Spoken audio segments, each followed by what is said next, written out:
Roua, c'est le souffle de Dieu. C'est ça, en fait, la signification en français, souffle, esprit. Vous savez, c'est un mot qui est en hébreu, Roua, et en grec, c'est pneuma, ou nos, et en latin, c'est spiritus. Et en français, c'est le souffle de Dieu. Et on trouve ce mot, en fait, dès le 2e verset de la Bible. Dès le début de la création, on voit le Roua qui vient. Et on le voit dans Genèse 1, chapitre 2, il est dit, la terre était informe et vide, il y avait des ténèbres à la surface de l'abîme, et l'Esprit de Dieu se mouvait au-dessus des eaux. Alors que régnait le chaos, alors que avant la création, il régnait le chaos, il n'y avait rien, la Bible dit que l'Esprit de Dieu se mouvait. C'est comme vraiment c'est comme une image d'un oiseau qui couvre les œufs avant que la vie ne vienne éclore.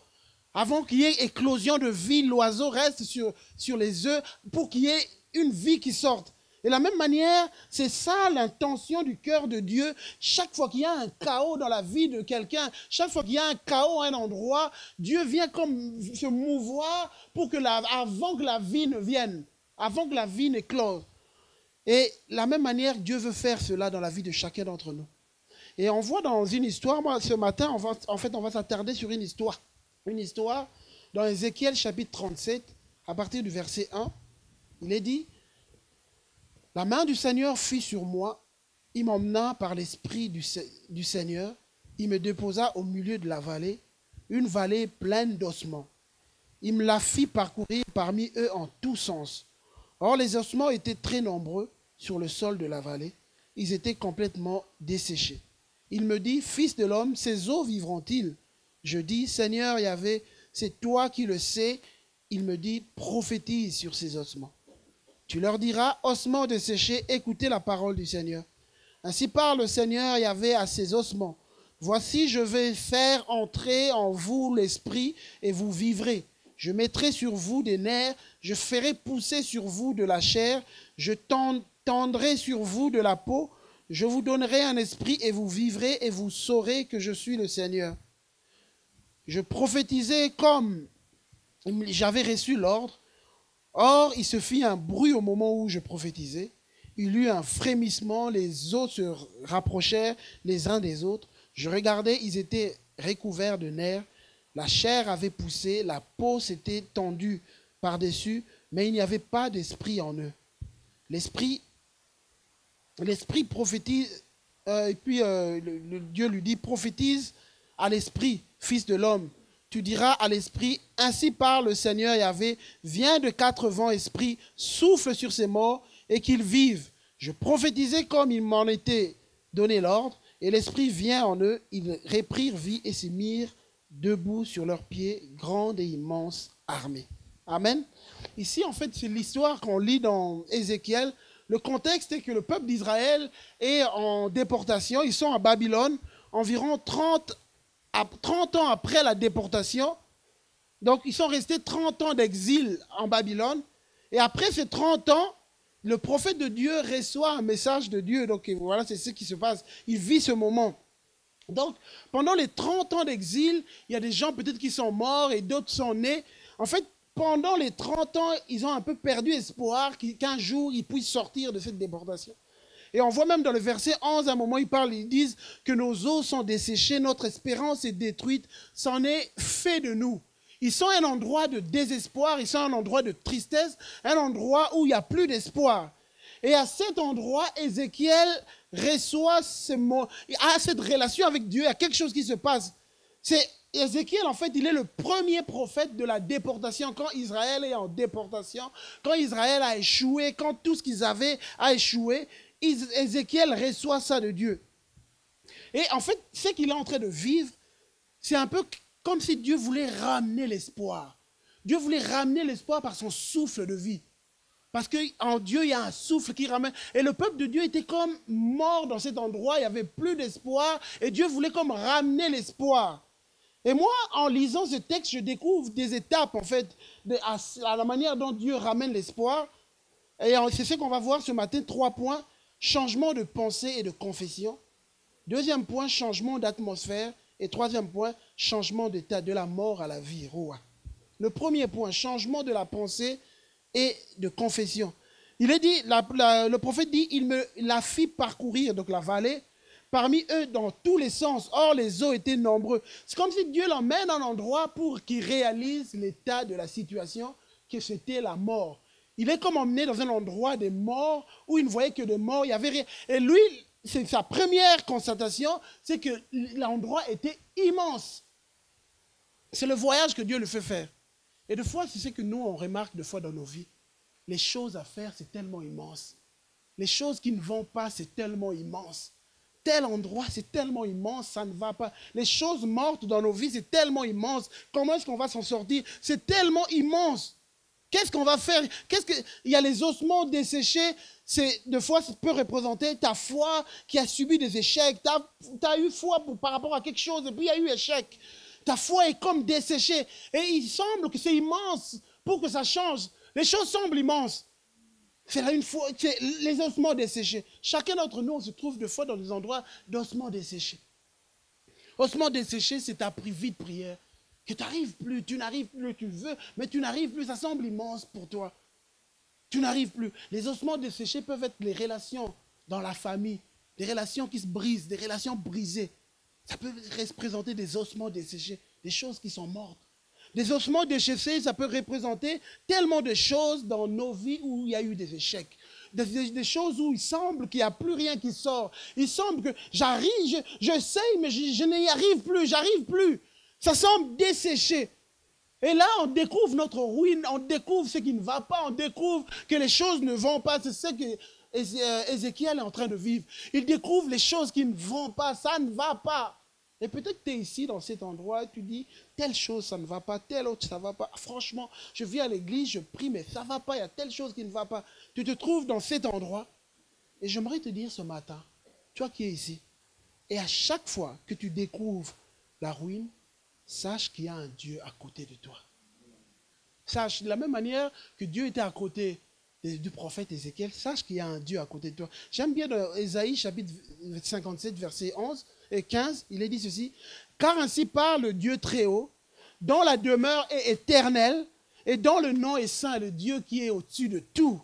Il dit, j'habite les lieux élevés, dans la sainteté, mais je suis avec l'homme contrit et humilié. » Afin de ranimer les esprits humiliés, afin de ranimer les cœurs contrits. Et j'aimerais te dire, peu importe l'endroit où tu te trouves un endroit de faiblesse, un endroit où tu n'arrives plus, sache que le Dieu qui est au-dessus de tout est à côté de toi. Moi, j'aime bien le contraste que Dieu fait. Il dit, je suis le Dieu qui habite les lieux élevés. Je suis le Dieu saint, je suis grand et toutes ces choses. Mais j'habite avec celui qui est contrit. J'habite avec celui qui a perdu quelque chose en elle. J'habite avec celui qui a perdu la vie à quelque chose. Je suis là avec cette personne-là. Et j'aime ça parce que, et c'est ça que Dieu est en train de s'exprimer à Ézéchiel. Tu te trouves à cet endroit, mais à cet endroit, tu n'es pas seul. À cet endroit où tu découvres ces choses qui ne vont pas, je suis là. Et j'aime bien, il y a une conversation maintenant qui se met entre le prophète et Dieu. Dieu lui demande, il me dit, fils de l'homme, ces eaux vivront-ils? Je dis, Seigneur Yahvé, c'est toi qui le sais. Il me dit, prophétise sur ces ossements. Moi, je me demande, mais pourquoi Dieu lui pose cette question? Pourquoi Dieu ne dit pas, bon écoute, tu arrives à cet endroit, sache que moi je suis Dieu, je donnerai la vie, voilà, je donne vie à ces ossements. Mais pourquoi Dieu lui demande encore, fils de l'homme, penses-tu que ces os reprendront vie? C'est comme si, moi quand je le lisais, c'est comme si Dieu voulait le faire pour changer de pensée maintenant. Ta pensée première, c'était que cet endroit était un endroit de ruine.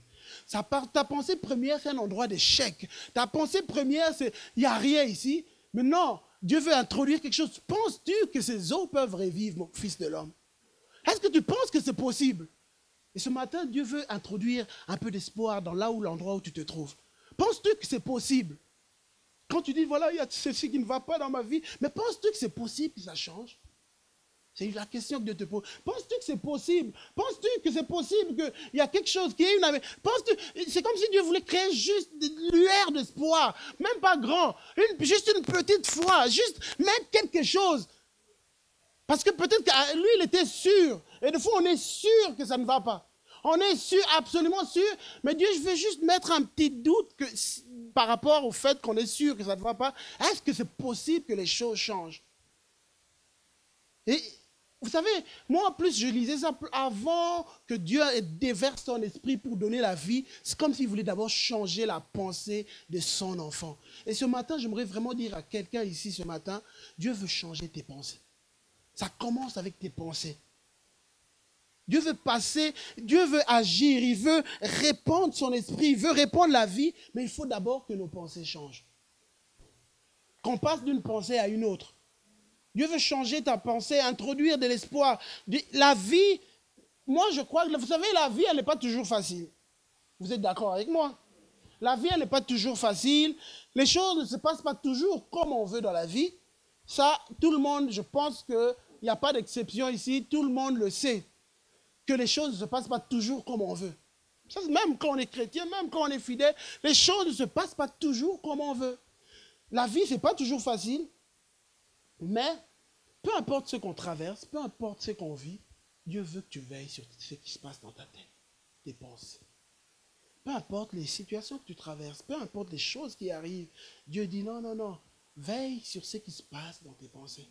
Il y a eu des échecs, il y a eu ceci, il y a eu cela, il y a eu... Nous tous, nous avons connu, on a traversé des moments où on a perdu espoir, mais c'est comme si Dieu disait non, non, non, je veux que tes pensées restent toujours, qu'il y ait toujours quelque chose. Qui est toujours cette lueur d'espoir, qui est toujours ça dans tes pensées.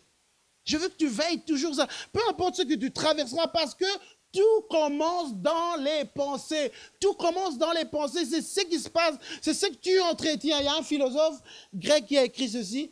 Les hommes ne sont pas déconcertés par les événements, mais par l'idée qu'ils en font. Un autre poète romain, Horace, dira ceci. Dominez votre pensée, ou elle vous dominera. Et il y a une autre citation d'un auteur inconnu qui dit ceci, vous finirez par vivre ce que vous gardez à la pensée. Si vous continuez de croire comme vous avez toujours cru, vous continuerez d'agir comme vous avez toujours agi. Vous continuerez d'obtenir ce que vous avez toujours obtenu. Si vous désirez obtenir si vous désirez, si vous avez toujours agi comme vous continuerez d'obtenir ce que vous avez toujours obtenu, si vous désirez obtenir d'autres résultats dans votre vie personnelle, dans votre vie professionnelle, il faut penser autrement. Qui ce matin veulent obtenir d'autres résultats dans leur vie? Ce matin, Dieu dit, commence à penser autrement.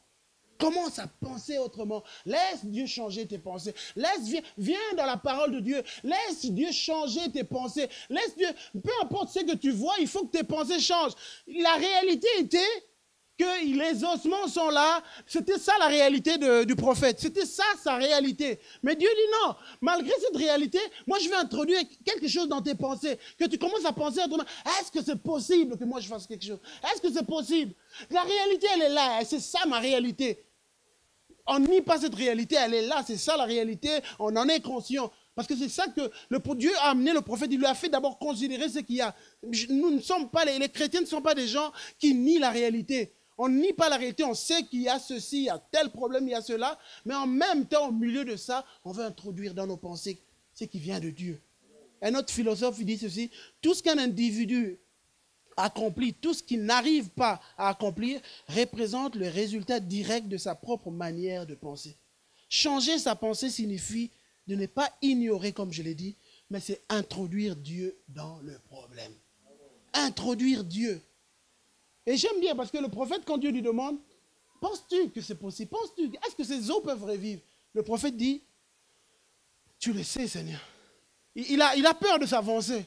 Il a peur de dire, ah non, Seigneur, non, non, non. Il se dit, je crois qu'il y a quelque chose qu'il est en train de préparer. Il dit, ah bon, Seigneur, toi-même tu sais. Toi-même tu sais. Et ce matin, j'aimerais te dire, fais comme le prophète. Arrête de tirer des conclusions. Dieu lui-même sait. Dieu lui-même sait. Pour ta situation, arrête de tirer des conclusions. Dieu lui-même sait.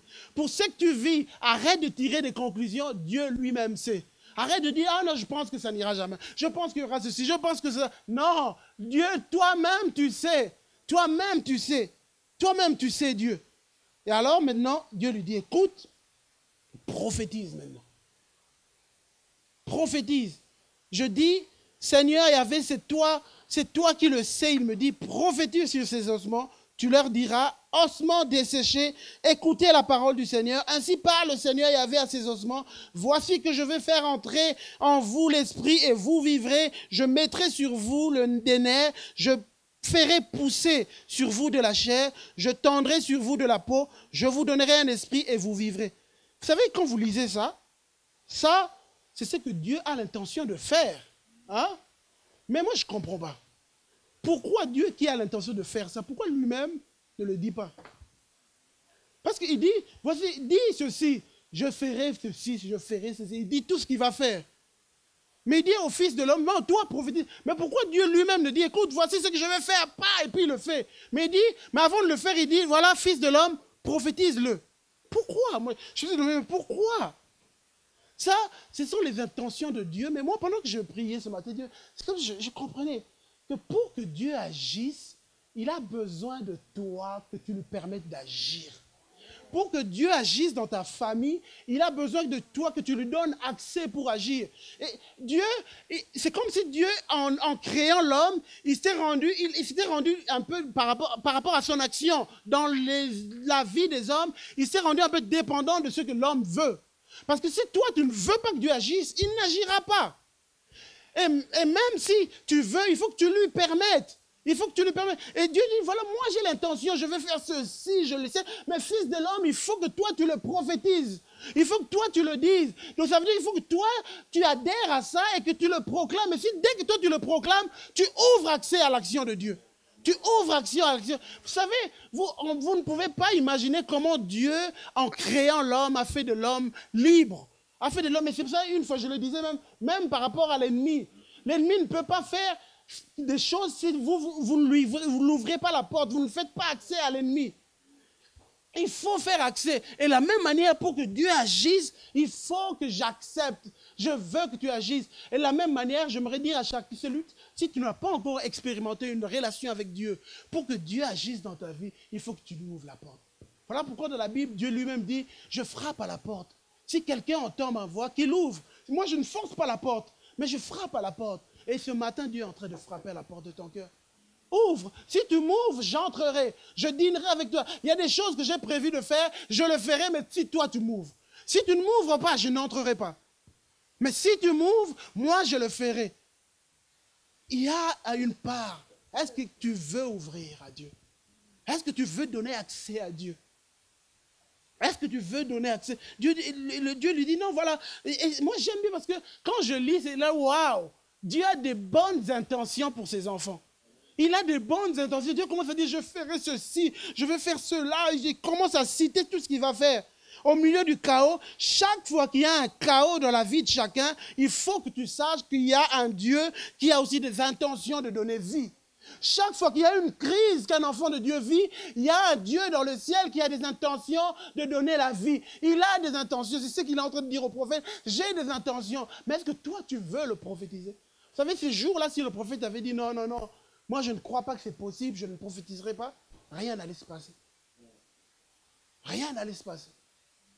Mais il fallait que le prophète dise, oui, voilà, j'accepte Seigneur, j'accepte, tu vas le faire. Annonce mes intentions, annonce. C'est Dieu qui a l'intention de faire, mais c'est l'homme qui doit proclamer. C'est l'homme qui doit proclamer, c'est l'homme qui doit le dire. Pour agir sur terre, voilà pourquoi Jésus, quand vous lisez dans la prière du Notre Père, Jésus dit, quand vous priez, vous dites, Notre Père qui est aux cieux, que ton nom soit sanctifié, que ton règne vienne, que ta volonté soit faite sur la terre comme au ciel. Ça, c'est l'homme qui est en train de prophétiser, Seigneur, que ta volonté qui est dans le ciel se fasse sur la terre. C'est comme si Dieu dit, Jésus apprenait à ses disciples, si vous ne le faites pas, la volonté de Dieu dans le ciel ne s'accomplira pas sur la terre. Et c'est autre chose qui s'accomplira sur la terre. C'est toi qui donnes accès. C'est toi qui donnes accès dans ta famille. C'est toi qui donnes accès. Voilà, je veux que Dieu agisse dans ma famille. C'est toi qui donnes. Et c'est pour ça que je le dis, faisons attention à ce que nous disons de nos bouches. Faites attention à ce que Elzor l'a dit le dimanche passé. Faites attention à ce que vous dites sur vos enfants. Sur vos enfants. Elzor a parlé du fait on les livre à ce moment-là. Et à ce moment-là, parce que c'est vous qui donnez accès. Vous savez, vous ne pouvez pas imaginer le pouvoir qu'ont vos paroles. Faites attention à ce que vous dites sur vos enfants. Faites attention à ce que vous dites sur votre vie à vous. Que moi, ça n'ira jamais. Ça n'ira jamais. Non.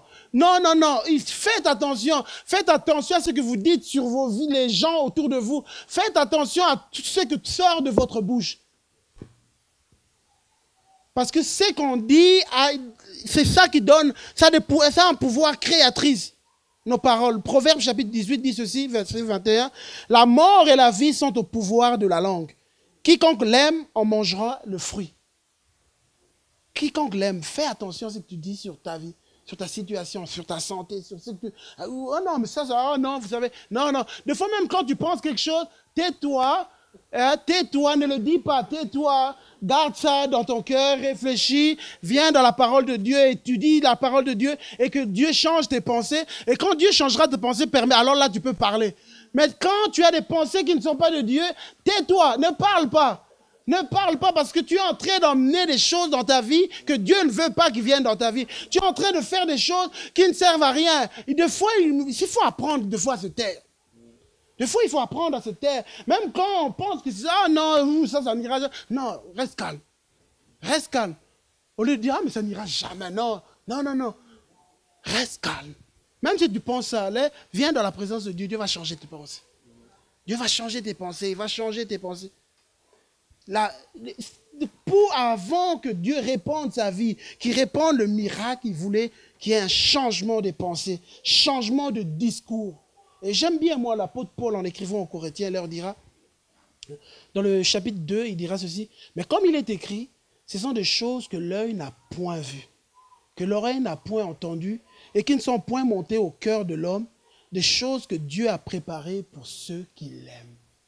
J'aimerais vraiment te dire, vous savez, ce matin, pendant qu'on était en train dans l'adoration, j'étais en train de prier, on était dans la présence de Dieu, c'est ce que je ressentais dans mon cœur, Dieu me disait, tu ne peux pas imaginer comment j'aime ces gens qui sont ici.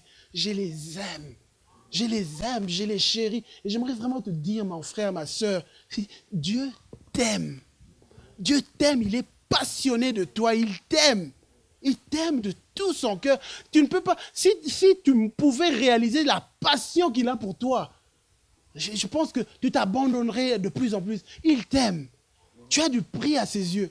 Tu as du prix à ses yeux. Tu es important pour Dieu. Tu es important. Dieu veut que tu saches ça. Tu es important. Et il a des bonnes intentions pour toi. Il a des bonnes intentions. Il a des intentions d'agir dans ta vie, d'être présent dans ta vie. Il t'aime. Et c'est ça que Dieu, l'apôtre Paul a dit. Nous avons découvert les choses que l'œil n'a pas vues, des choses qu'on ne peut même pas imaginer. Ce sont des choses que Dieu a préparées.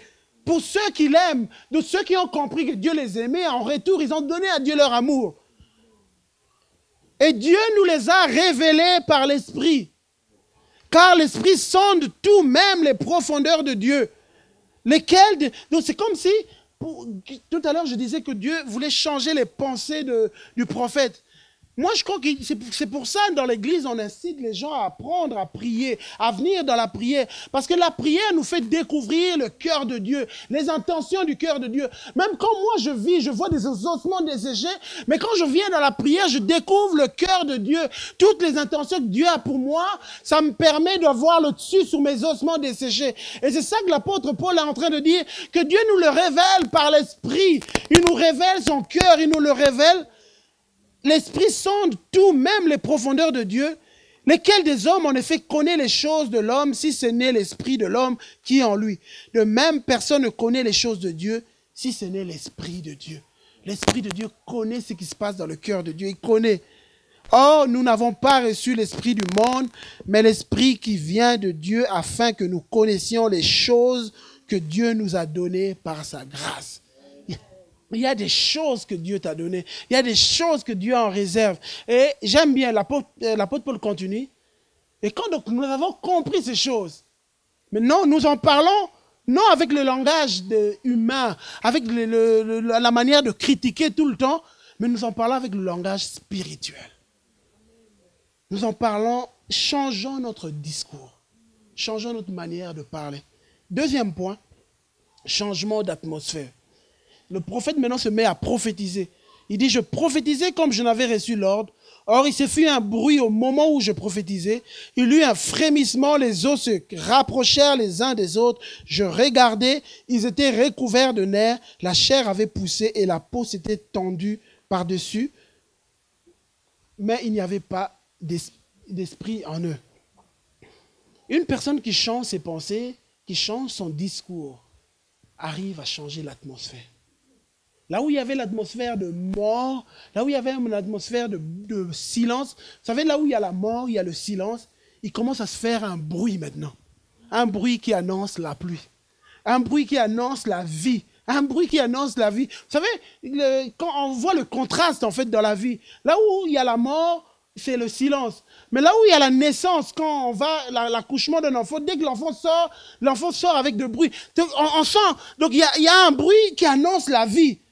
Je ne parle pas d'un bruit de désordre. Je parle de quelque chose qui se prépare, de quelque chose qui s'annonce. Il y a des choses qui se mettent. Quand vous changez votre manière de penser, vous changez votre discours, les choses commencent à se passer. La Bible dit que les eaux ont commencé, il y a des choses qui ont commencé à se préparer. Il y a des bruits de prière qui commencent à s'intensifier. Il y a des bruits des choses qui commencent à bouger.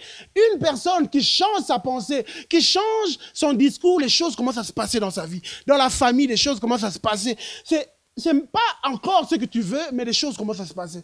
C'est pas encore vraiment ce que tu veux, mais les choses commencent à se passer, des petites choses commencent à se passer. Et des fois, vous savez, au début, ça peut sembler négatif. Vous savez, quand vous êtes déjà arrivé de prier pour quelqu'un, vous commencez à prier, avant, il n'y avait rien qui se passait, c'était le silence.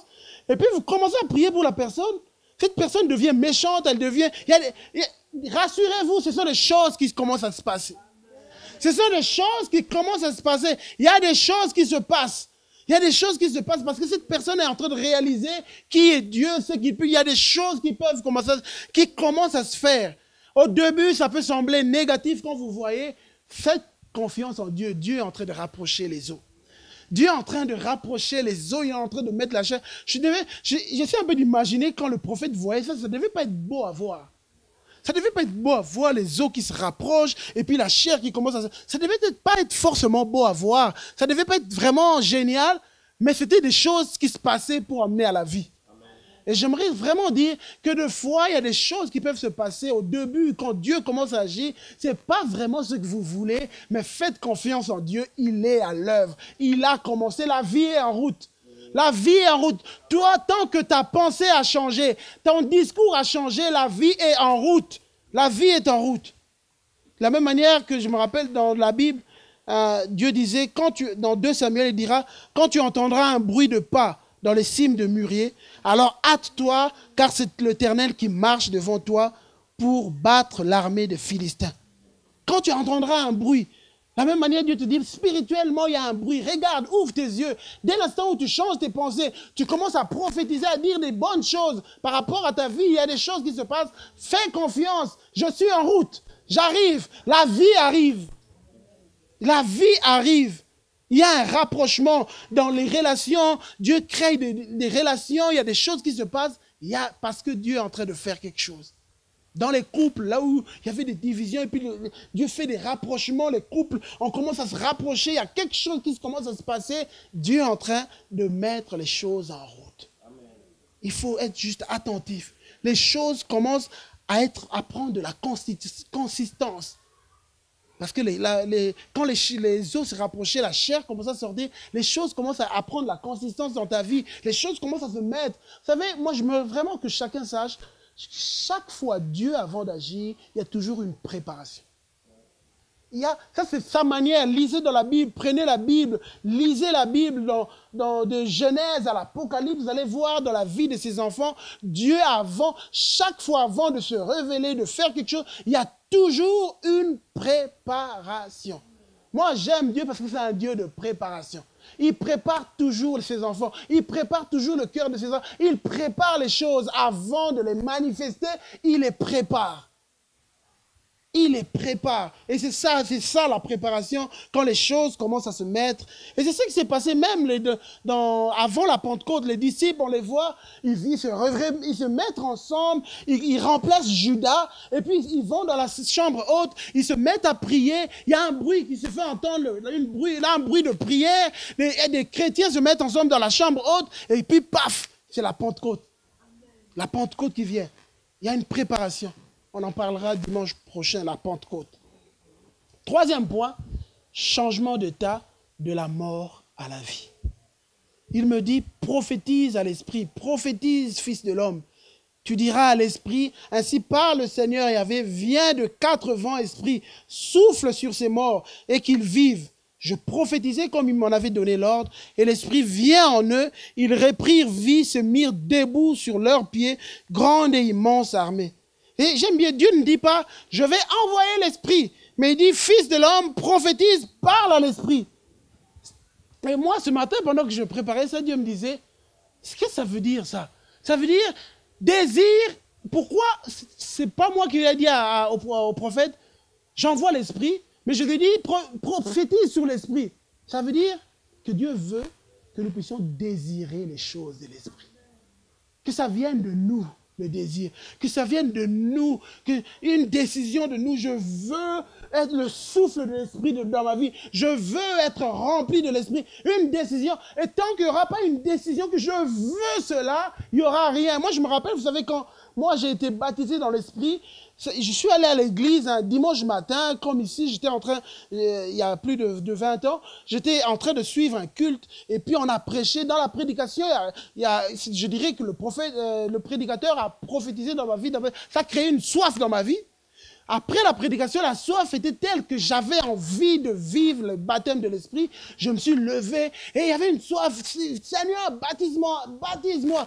Et ça ne s'est pas passé dans le culte. Je suis rentré chez moi le lundi. J'ai commencé encore à chercher et puis j'ai été baptisé dans l'esprit. Il faut qu'il y ait une décision. Vous savez, il y a beaucoup de gens qui n'aiment pas entendre tout ce qui est de l'esprit parce qu'il y a eu tellement de déboires, il y a eu tellement de choses. Et j'aimerais dire, c'est pas parce qu'il y a des faux dollars qu'on doit ignorer les vrais dollars. Les faux dollars sont répandus. Il y a des gens qui font des faux billets, mais c'est pas parce qu'il y a des faux billets que vous ne devez plus utiliser vos billets. En disant, oh, il y a trop de falsification, moi, c'est fini, moi, les billets, j'utiliserai que la carte, moi, je ne toucherai plus aux billets parce qu'il y a trop de gens qui créent des faux billets, moi, je refuse. Non. Qu'est-ce qu'on fait? Parce que, c'est pas parce qu'il y a des faux qu'on n'utilisera plus les vrais, mais qu'est-ce qu'on fait? Et vous savez, dans les banques, souvent quand on veut apprendre les banquiers à faire attention aux faux billets, ils ne prennent pas les faux billets pour dire, voilà, voici les faux billets qu'il faut faire attention. Non. Qu'est-ce qu'on fait? On veut leur apprendre à faire attention. Ils se concentrent sur les vrais billets. Les banquiers, on les montre, voilà, le vrai billet est comme ça. Il doit avoir ça, il y a ça. Et il se concentre sur le vrai pour faire attention au faux.